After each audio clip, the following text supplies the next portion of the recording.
So things could not be more confusing and hectic when it comes to applying for and receiving the next round of Paycheck Protection funding. And in the last month or so, I've pretty much made it my life's mission to make sure that everyone who can apply for this program does and receives funding from it. I mean, I get it. There's a lot of moving parts here, from how to get it, what's forgiven, who can apply, what paperwork you need, and so much more. I mean, there's a million questions to be asked and answered about this program. So with all of these more daunting questions, I decided to take a look at the top misconceptions in regards to the Paycheck Protection Loan, both for round 1 and round 2, and shed some light on these questions in order to help make sure you understand all the facts and the quirks about this program before applying and during the application process, and after you apply as well, so you understand forgiveness just a little bit better. So to date, hundreds of thousands of businesses have received about $520 billion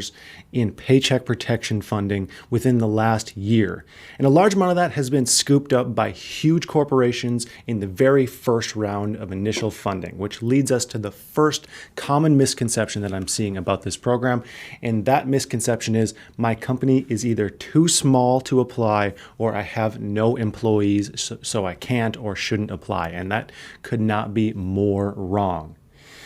Every small business, down to the smallest independent sole proprietors, contractors, gig workers of any kind, are eligible for a PPP loan, both for round 1 and round 2. So as long as you meet the following requirements, you can apply. So for the first round, you have to have 300 or fewer employees and be a contractor, self-employed individual, sole proprietor, or small business owner.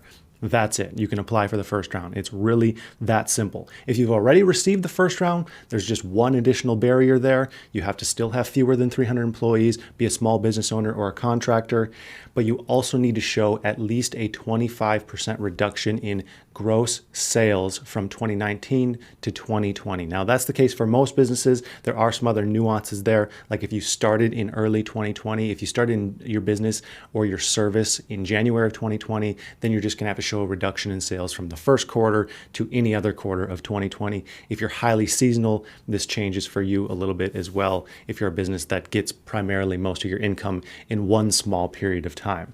So if you think you're not big enough to apply, completely wipe that thought out of your head and check out some of my other videos on how exactly to go through the application process and get your forgivable funds right now. I talked with Bill Briggs the other day, who is the very top head of the Paycheck Protection Program and the EIDL grant program at the SBA. And his biggest overarching point during the interview I did with him was everyone should apply. You should not be afraid of this program. If you think you might be able to get funding, apply. There's no reason not to. It's free to apply. It's an amazing program for small business owners. And you can look at this as up to a $40,000 stimulus check. Now, for most people, it's going to be smaller than that. But no matter what, you're looking at thousands of dollars free, forgivable loan, especially if you're a contractor. This is amazing for contractors. So this brings us to the next misconception. It's not even so much of a misconception as more of like a water cooler talk, rising fear about the Paycheck Protection Program. And that is that the SBA or the Biden administration is going to change the rules on this program and change the forgiveness of this program. So then you're just gonna be left with a loan that you can't have forgiven, and it's not actually like stimulus money. And this is a valid concern because unfortunately we've seen the SBA change some rules when it comes to some of their programs. And there's always, we can't say with 100% certainty either way, but the chances that there's rule changes on forgiveness that makes things harder for contractors or small business owners is extremely slim. Again, this is another thing that I talked to Bill Briggs about, and he said he can't with certainty say, but it's not going to happen. There will be forgiveness. If we think about this logically, it's vital that the government keeps small businesses afloat. I think over 47% of the entire US workforce is employed by small businesses, and collectively, us small business owners are too big to fail. The economy can't get by without us small business owners in business. And also, just think about the blowback that would happen to both the SBA and the Biden administration if they're like, nope, we can't forgive these loans anymore. It just simply would not happen. It'd be a PR nightmare. If anything, we may see even more benefits for small businesses if there are changes to these programs. Because we look over the last year, every single small rule change that there's been has benefited small business owners even more. So the more time has gone by, these programs have just gotten better and better and better. From the first round, I applied in the very first day of the first round, and it used to be like a 20-page paper application that you had to print out and bring to a bank. And then from there, they did an online portal. And now it's easier than ever to apply. The systems have actually been in place and the kinks are worked out. And there's some huge tax advantages now to getting the PPP loan. Not only does it not count as income, let's say you receive $10,000 from the Paycheck Protection Program. You don't have to pay income taxes on that. And if you spend that on any business expenses, you can still write off those business expenses and deduct them from your other income. It's insane how. So like if you receive $10,000, it's actually like, you might as well bump that up to about $13,000 because you're not paying income tax on it. But then you can write off the expenses you spend that on. And then that $10,000 turns into more like an effective like $16,000, $17,000 in stimulus due to the tax advantages. It's absolutely insane how really great this program is for small business owners and contractors. Now, moving on to a different area, we have a lot of independent contractors that are on PUA or unemployment boost right now, and they want to also receive the Paycheck Protection Program. So I've received this question a ton of times. Can I get both PUA and the PPP at the same time? And the answer to that is no. But what you can do is you can apply for the Paycheck Protection Program, and once you receive the funding, you can get that funding in your bank account, pause your unemployment boost, use the 8-week covered period for the PPP program, and then if you need to, you can go back on unemployment at a later date. And I know that's a solution that a lot of people are using with this. Now, I will say, I did ask Bill Briggs about this as well, and he said if that's the case for you, you're able to do that, but he recommended keeping immaculate records of your payments because they're mostly just concerned that you're not double dipping and both receiving unemployment and the PPP at the same time. So it's possible, but keep good records if you're going to do that. So just basically have your bank statements and then you should be fine. So moving along to the next misconception that is, once it's cleared up, I think it's going to help get your funding much faster. And that is, can I have multiple applications in progress? So the answer to this is yes, you can, but here's my recommendation. If you applied with a lender and you successfully submitted everything that they requested and they're just processing it right now, there's not really an advantage to applying again. You're either going to have that process and you're going to get a yes or no answer. You're not going to get two loans approved. If one is in the middle of processing and then another starts processing, the second one's going to just get that bounce back from the SBA if the other one gets approved. So if you have one that's completely submitted in processing, just leave it be. Don't apply through anyone else right now. But if you're working with a lender and let's say they're either making it difficult for you or their application process is not user-friendly or they're dragging their feet, that's when I would recommend applying through another lender who's doing things just a little bit better. And I have one linked in my description if you need a really good PPP lender. And then finally, if you applied and the first lender denied you, you can still apply through another lender. So that's another reason to apply through multiple lenders. It's free to apply, so you might as well get all your paperwork in order and just apply, All right.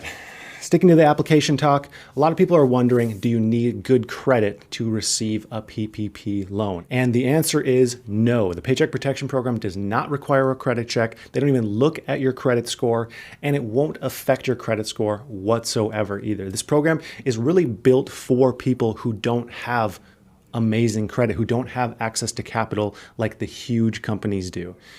And this is another thing that Bill Briggs really hit on was this is literally built for the people who can't typically get funding very easily. So it has nothing to do with credit. If you have terrible credit, you can still apply and you should apply. Next misconception. Do I need to go through my own bank or financial institution to apply? Like whoever has my business bank account or my personal bank account?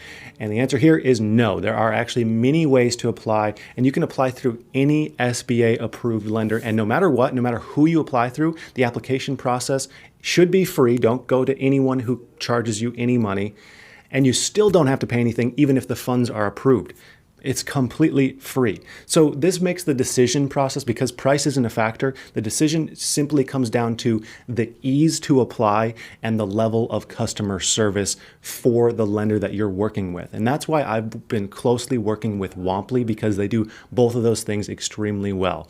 The application could not be easier. Put in your basic company information, and then they match you with the lenders who do the best job for both your entity type and your income level. And if you have any questions on your applications, or you run into any issues, you can actually call them. I haven't seen that service available anywhere else, and that's why I really am a strong supporter of them, and they're linked in the description. So the next misconception is my EIDL grant subtracted from my PPP loan? And fortunately for us small business owners, this was another guidance change that really went to our advantage. In the very first place, yes, you had to subtract your EIDL advance from your PPP loan forgiveness. And frankly, it kind of sucked, because it seemed like you'd have more money in your bank account than you really did. But then things changed, and no longer do you have to subtract that. Even if you received a PPP loan months ago, forget about the EIDL advance, look at them completely separate things, and both separate forgivable loans and grants. So whether you received $1,000 or $10,000, has nothing to do with your paycheck protection loan. And once the EIDL grant portal comes online again, it still won't have anything to do with the paycheck protection loan. So you should get both. Chances are, if you can get one, you can get the other, and you absolutely should apply for both. Let's move on to one that might be keeping first-time applicants from applying this time around. So this misconception, or this question, is, can I get a loan in the second round if I was rejected up front? And short answer is yes. If you applied the first time and you were unable to receive any funding, for whatever reason, apply again. Absolutely apply again. There's more rules this time around to help ensure that the funding isn't used up so quickly. And there's all sorts of incentives in place for banks to lend to more and more people. To get into the nitty-gritty here, the incentives are aligned to help small business owners, because it's now a flat fee for what lenders receive for processing applications. So in the past, the amount that a bank received was based on the total loan size. So of course they wanted to focus on the biggest of the big loans, because 1% of 10 million is way bigger than 1% of $5,000. But now there's minimums. There's a flat rate fee that banks will not receive less than for processing an application. And this means the incentives are aligned for banks to help the smallest of small business owners and contractors. So if you got rejected, chances are you very well could get accepted this time around. All right, so hopefully you have everything straight as far as receiving funding. Now let's talk about a couple misconceptions that will help you spend your funding appropriately and get full forgiveness and lock in potentially further funding if that's available to you. So the first one that I'm seeing a lot of is about spending the PPP funds to contractors. So unfortunately, you can't receive a PPP loan and then pay 1099 contractors with that PPP loan. And also you can't use contractor pay for your calculation on your business's PPP loan. This is because those contractors are seen as eligible small business owners themselves.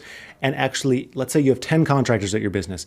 Each one of those 10 contractors can apply for their own PPP loan, and they absolutely should, because there's a 99% chance that they're going to get approved for these PPP loans. So if you have a business with contractors, please make them aware of these programs and the funding available, or at the very least, show them my videos on paycheck protection program funding for contractors. That could be huge for your contractors, and they will forever love you if you get them a few $1,000s through one of these programs. So in order to be fully forgiven for the Paycheck Protection Program, both round 1 and 2, at least 60% must be spent on payroll.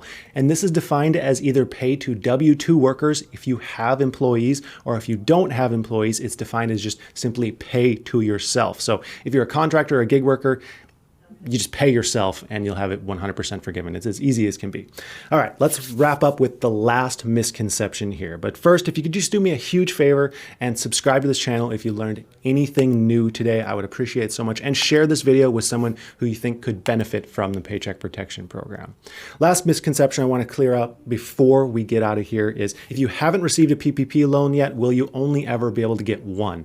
And the answer here is no. It's actually kind of better than ever if you never receive the first PPP loan, because the rules are much more in our favor at this point. So if you never received one, you actually will apply for the first PPP loan. Not all lenders are aware of this. Only some are aware that you can still get the first PPP loan. You'll be able to use all that funding, get it forgiven, and then get a second PPP loan for the exact same amount. So let's say you earned $24,000 in net income as a contractor in 2019. So you're going to divide that by 12, $2,000 a month on average, multiply that by 2.5. What is that? $4,000. So that's $4,000 the first time. And then you get to do it again and get another $4,000. So $8,000 on a $24,000 income.